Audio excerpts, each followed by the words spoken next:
Hi, my name is Chris, and I just can't stop making things. Today I'm going to show you how to make an amazing Spartan helmet from foam and hot glue. Alright, let's get started. Okay, so the first thing you need to do is measure your head, and then match that up with the chart in the instructions so you know which size of helmet to print from the pattern. Print it off, making sure that you're printing it at 100% or actual size. If you don't, your printer's going to want to shrink the pattern down a bit, and we don't want that. Also, pro tip, put some paper in your printer before you start.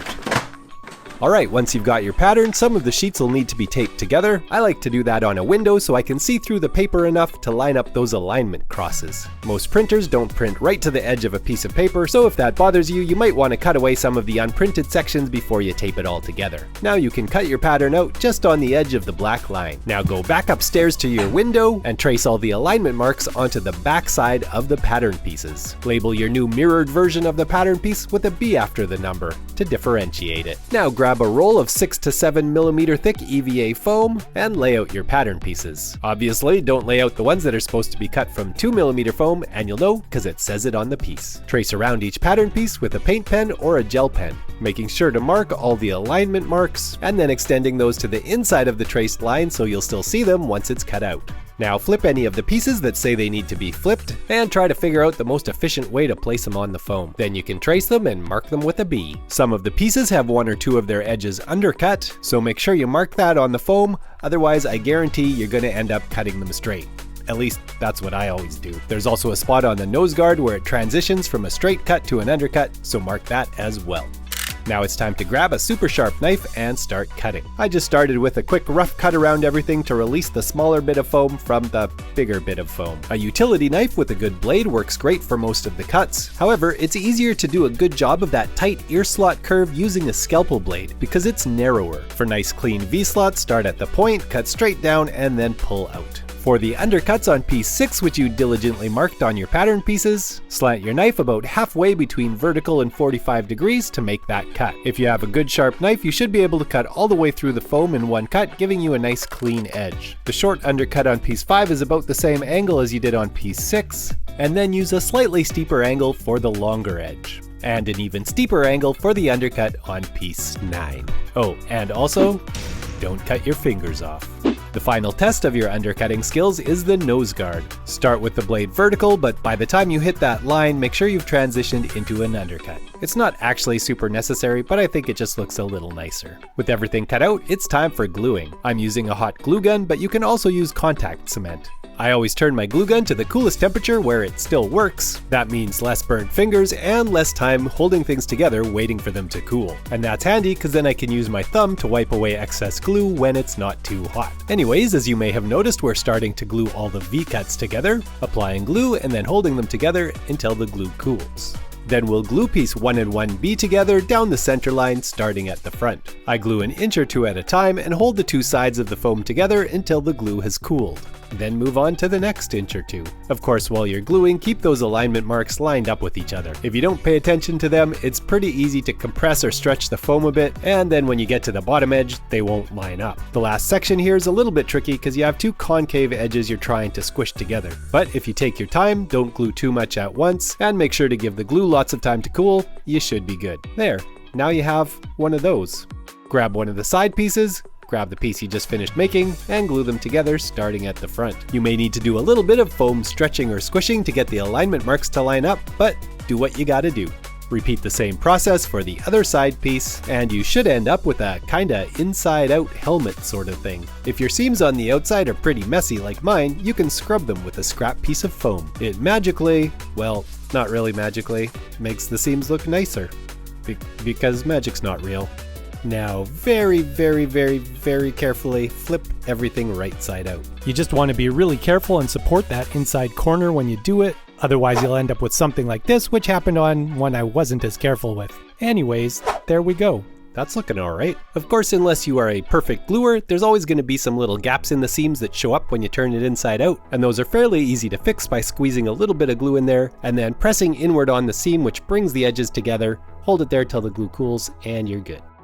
Next, glue the two halves of the mask together down the nose line, then glue one of the short edges to the main helmet lining up alignment mark R, and repeat for the other side. Tack the center of both parts together with a small amount of glue, and similarly tack the two pieces together at each alignment mark. Now you can go back and fill in all the gaps with the squeeze in and squeeze together technique. Clean up the seams with a bit of foam scrubbery, and your main helmet part is done. It still looks a bit wackadoodle with those cheek guards not wanting to take their cheek guarding duty seriously, so let's heat them up with a heat gun to make them a little bit more compliant. Of course, we're using a heat gun on a hot glued helmet, so we have to be really careful not to re-melt those seams again. You can see here how I'm using my thumb to curve that front opening in, but I'm also pushing up and in on the side as well. You may need to overemphasize some of the bends so that when it bounces back, it returns to a reasonably good position. It's definitely something you have to do a few times and even revisit later on in the project, but eventually it should pretty much stay how you want it. And if you haven't already, now would be a great time to try it on. If it gives you a feeling that's kind of a mixture of pride and happiness, then you've done it right.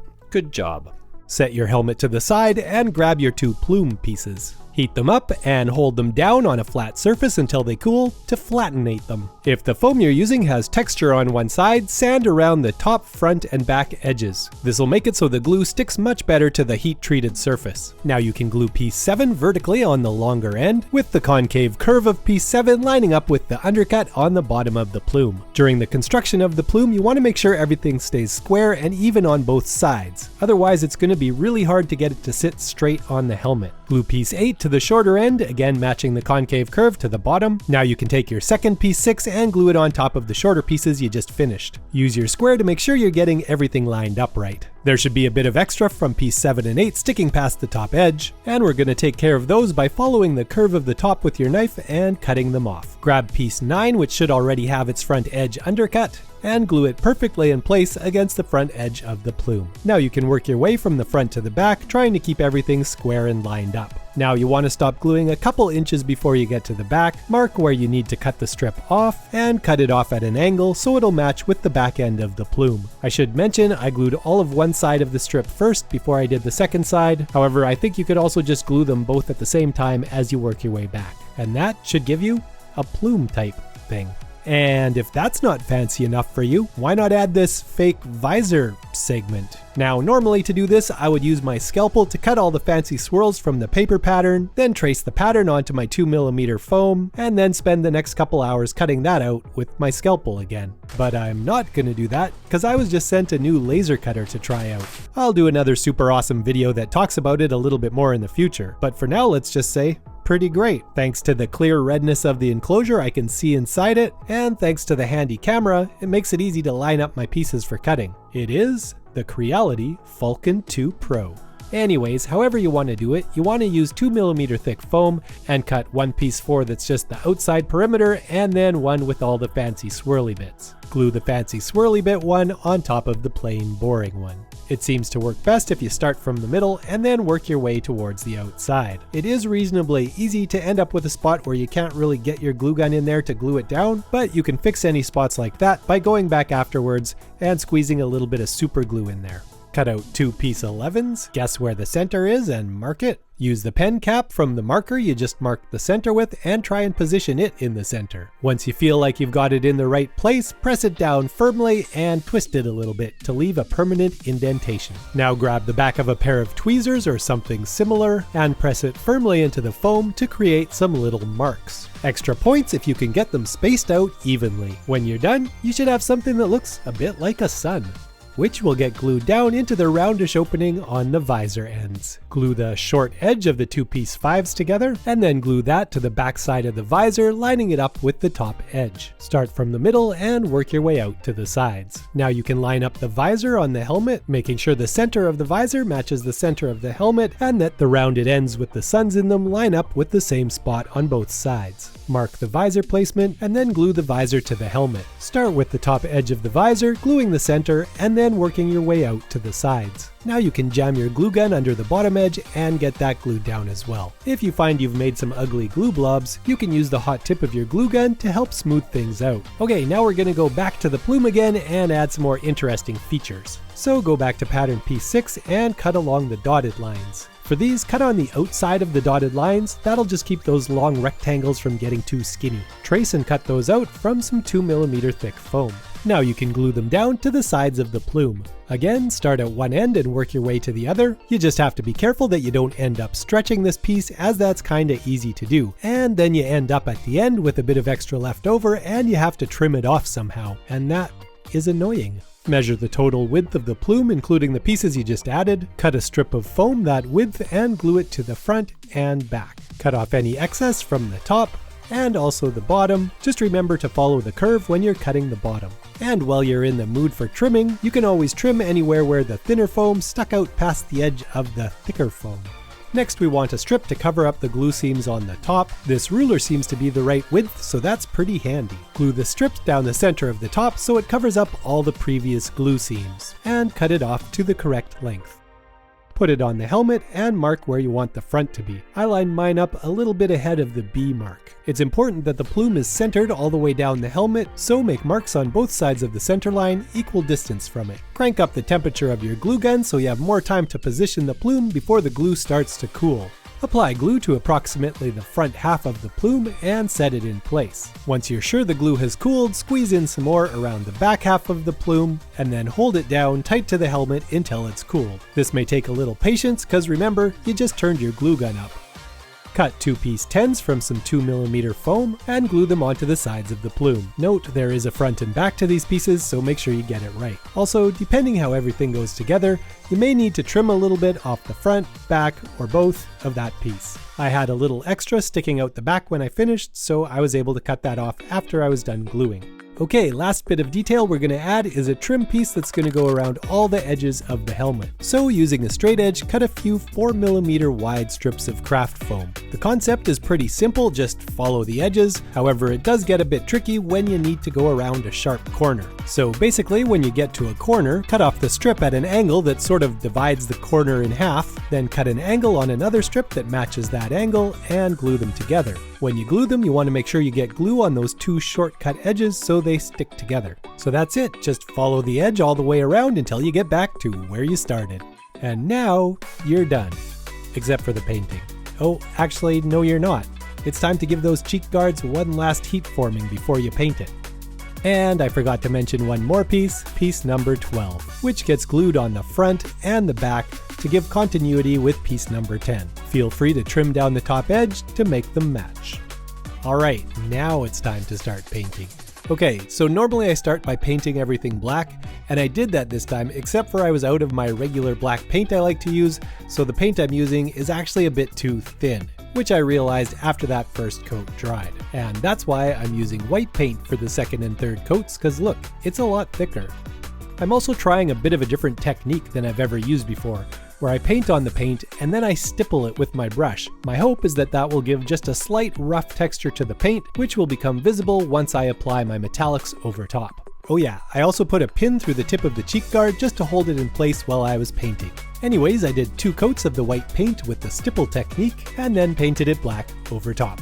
I must say, I did kinda like how it looked all white, but we're gonna make it bronze. So grab some Deco Art Americana Decor Metallics Vintage Brass Paint. Put a little bit on a piece of cardboard, put on a rubber glove, dip your finger in the paint, then rub most of it off on the cardboard until there's just a tiny little bit left on your finger. Use that finger to lightly rub the metallic paint onto your helmet. What you want is for it to kinda skim across the top of the textured surface so that the texture shows up and any recesses or hard to access surfaces stay a little darker. It's best to build up the sheen with multiple coats, because if you try to do it too fast with too much paint on your finger, you're going to end up with finger-shaped smudgy bits everywhere, and it's not going to look great. I was really happy with how my stipple texture technique turned out. You can see it here on the large flat side of the cheek guard. It's got a nice texture, and it doesn't show any brush strokes. I think that's pretty good. Just to change things up, I'm going to do the plume silver, exactly the same technique, just with a different color. And that is finished. Okay, Greek Spartan helmet kind of thing. I don't have a lot to say about this pattern. It's pretty straightforward and it gives a really good result. Maybe just sizing wise, if it's a bit too big for your head for some reason, you could add a little bit of foam inside on the top to bring it up if it's coming down over your eyes. It's a bit annoying how it goes over your ears, but that's how I guess Spartan helmets were. I did try to give you a bit of room, extra room there just for your nice little ears. And yeah. What else? I guess the only downside of this style of helmet is the fact that these cheek guard things are held on only with this bit of foam here, and so it's really easy for them to be like kind of flapping around and going out of where they're supposed to be. So if you're someone who has access to some Warbler or something like that, you could put a sheet of it on the inside to like solidify that up so that it doesn't move around too much. As it is, I think it's okay. Just make sure you're careful when you store it. I would store it with a pin through these two little points to keep them together so that then it's not going to get all weirdly warped and stuff in storage. At this point, the pattern includes 5 sizes, which should cover most head sizes. If you have a head size that's smaller or bigger than the sizes I have there, let me know and I can add another size to the pattern as well. Of course, you can get that pattern from my website. There should be a link at the end of the video here and in the description below. Don't forget, I also have my Ultimate Everything Super Value Bundle, which is all my patterns from the past and any patterns I make in the future for one low non-subscription price of something. Could be different when I say this, so I'm not going to say what it is, but it's a really good deal. And I do that just because I get so annoyed with internet things that are subscription based. They end up paying more money than you think it's worth. So check that out if you want to get all my patterns and be super happy. Anyways, I think that's it. Have a fantastic day. Thanks for watching. See ya.